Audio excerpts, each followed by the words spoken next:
बताएंगे कि एग्जाम में तुक्का कैसे लगाया जाता है। 90% लोग एग्जाम में तुक्का लगा के पास करते हैं और ये 100% कारगर ट्रिक भी है। तो इस वीडियो में इन्हीं का डिस्कस करेंगे और ये ट्रिक को पूरा आपको समझाएंगे कि किस तरह से ये ट्रिक काम करता है। अगर आप एग्ज़ाम दे दे के थक चुके हैं और क्लियर नहीं हो रहा है तो इस वीडियो को लास्ट तक ज़रूर देखिएगा, या आप पहले एग्ज़ाम की तैयारी पहले किए हैं तो आप भी देख सकते हैं, क्योंकि आपको भी पता होना चाहिए कि आखिर एग्ज़ाम में तुक्का लगा के पास कैसे किया जाता है। तो सबसे पहले आपको चलते हैं इस ट्रिक को समझा देते हैं। देखिए, अगर आपके एग्ज़ाम में टोटल 100 प्रश्न किए जाते हैं, कितना प्रश्न किया जाता है? टोटल 100 प्रश्न किए जाते हैं।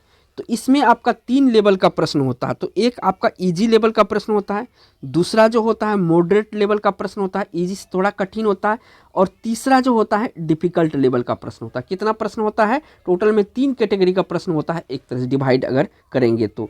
यहाँ पे अगर इजी की बात करेंगे, आजकल का जो एग्ज़ाम चल रहा है इसमें आपका 40% एग्ज़ाम, जो 40% नंबर ऑफ क्वेश्चन जो होता है वो आपका इजी होता है। अगर यहाँ पे मॉडरेट की बात करेंगे तो 40% जो क्वेश्चन होता है आपका इसमें मॉडरेट किया जाता है। अगर डिफ़िकल्ट की बात करेंगे तो 20% क्वेश्चन होता है जो डिफ़िकल्ट हो जाता है। आप यहाँ पे आपको एग्जाम्पल यहाँ पे मैं दे रहा हूँ। अगर यहाँ पे थोड़ा सा मैं वीडियो को अरेंज करता हूँ। अगर इजी क्वेश्चन की बात करें, अगर एग्जाम्पल दे तो इजी क्वेश्चन अगर यहाँ पर डायरेक्टली आपको पूछे कि करो या मरो का नारा किसने दिया है, तो इसमें आपका जो है 100 लोग में से 100 लोग इसका आंसर देंगे कि महात्मा गांधी करो और मरो का नारा दिया था। इस टाइप के क्वेश्चन जो है इजी हो जाता है, क्योंकि सबको आंसर पता होता है। अब देखिए मॉडरेट लेवल का क्वेश्चन कौन हो गया? तो यहाँ पे पूछा जाए कि गांधी जी ने करो या मरो का नारा किस आंदोलन में दिया था, तो आप सभी को इनमें से बहुतों को पता होगा, बहुतों को नहीं पता होगा। जबकि इस क्वेश्चन का राइट आंसर होता है आपका असहयोग आंदोलन के दौरान गांधी जी ने करो और मरो का नारा दिया था। तो यहाँ पे देखिए, यहाँ पे तो 100 लोग को पता था, यहाँ पे कितना लोग को पता था? 50 लोग को पता था। अब देखिए डिफिकल्ट लेवल क्या होता है।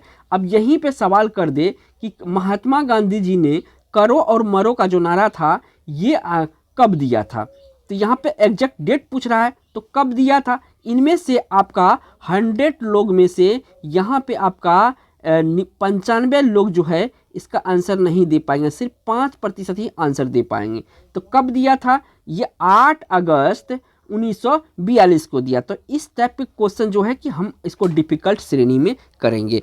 तो अब आप समझ गए होंगे। तो मैं यहाँ पे जो बात कह रहा हूँ वो समझने की आप कोशिश किए होंगे। तो सबसे पहले यहाँ पे इजी है, मॉडरेट है, डिफ़िकल्ट है। एग्जाम में इस ट्रिक को समझना सबसे ज़रूरी होता है कि आप जब एग्जाम देने जा रहे हैं तो इससे पहले आपको ये तरीका, पूरा कॉन्सेप्ट आपको क्लियर होना चाहिए, तभी जाके ये तुक्का या ट्रिक कामयाब होगा। तो देखिए, सबसे पहले आपको जो फर्स्ट अटेम्प्ट होता है एग्जाम का, 100 क्वेश्चन में फर्स्ट अटेम्प्ट होता है, आपको एक क्वेश्चन से लेना है, आपको आगे बढ़ते जाना है। तो जिस तरह के मैं आपको एग्जाम्पल के तौर पे समझाया हूँ कि किस टाइप के क्वेश्चन आपको इजी होता है, तो ये करो या मरो का नारा यानी कि सीधा सीधा जो क्वेश्चन आपको आंसर जो है कि होंठों पे याद हो, उस टाइप के इजी क्वेश्चन है। पहले वो क्वेश्चन आपको कर लेना है। वो 40 क्वेश्चन करने के बाद जहाँ तक पहुँच जाए, आपका 100 तक क्यों नहीं पहुँच जाए, ये 40 क्वेश्चन खत्म होने के बाद आप आ जाए मॉडरेट लेवल पे। मॉडरेट लेवल पे आप जो है कि अगर सारे क्वेश्चन को करते जाएंगे, डिफ़िकल्ट को छेड़ना नहीं है, अभी इसको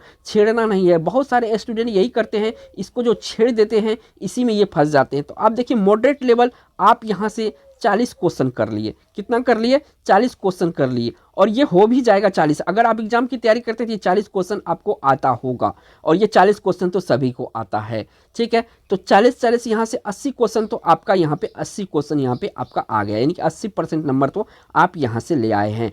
अब बात रहा, अगर एग्जाम में आपको टाइम बचे, तो टाइम अगर बच जाता है तो इस क्वेश्चन को आप छेड़ने का कोशिश कीजिएगा, नहीं तो इसको छोड़ दीजिएगा। अगर यहाँ से आप 3 से 4 भी क्वेश्चन अगर आप कर लेते हैं तो यहाँ पे जोड़ दीजिए कि 80 क्वेश्चन में आप 4 ही क्वेश्चन जोड़ते हैं तो ये कितना होता है? 84 होता है। किसी भी एग्जाम को क्लियर करने के लिए 80 प्लस नंबर जो होता है, 80 प्लस नंबर जो होता है काफ़ी महत्वपूर्ण होता है दोस्तों। तो ये कॉन्सेप्ट अगर आप एग्जाम में लगाएंगे तो 100% आपका एग्जाम क्लियर होगा। क्या मैं एक बार दोहरा देता हूँ, आपको पहले इजी क्वेश्चन आपको फर्स्ट अटेम्प्ट में कर लेना है जहाँ तक जाए। इसके बाद सेकेंड में करना है क्या है, ये जो मॉडरेट वाला क्वेश्चन होता है, मॉडरेट वाला क्वेश्चन, ये क्वेश्चन आपको करके जाना है। कौन सा क्वेश्चन करते जाना है, मॉडरेट वाला। जैसे मॉडरेट वाला खत्म हो, अगर आपके पास टाइम बचे तो आप कोशिश कीजिएगा जो डिफिकल्ट लेवल का क्वेश्चन है वो क्वेश्चन 3 से 4 या 5 जहां तक कर सकते हैं, क्योंकि टाइम भी तो आपका लिमिट होता है, वहाँ टाइम भी कम बचेगा। तो इसलिए आप डिफिकल्ट क्वेश्चन छोड़ के अपना समय बर्बाद नहीं कीजिए, क्योंकि नेगेटिव मार्किंग होगा, वहाँ से आपका क्या करेगा, तो वहाँ से आपका नंबर भी कट जाएगा और एग्जाम में आप पूरा अपना 100% जो तैयारी करके गए हैं उसका योगदान दे नहीं पाएंगे। तो ये था दोस्तों मेरा एग्जाम पास करने का सिंपल ट्रिक, सिंपल तुक्का। तो आप भी एग्जाम में लगा सकते हैं, पास कर सकते हैं। कैसा लगा मेरा वीडियो कमेंट में जरूर कीजिएगा, और इस चैनल पे पहली बार हैं तो चैनल को सब्सक्राइब करके बेल आइकन प्रेस करिए। थैंक्स फॉर वॉचिंग दोस्तों।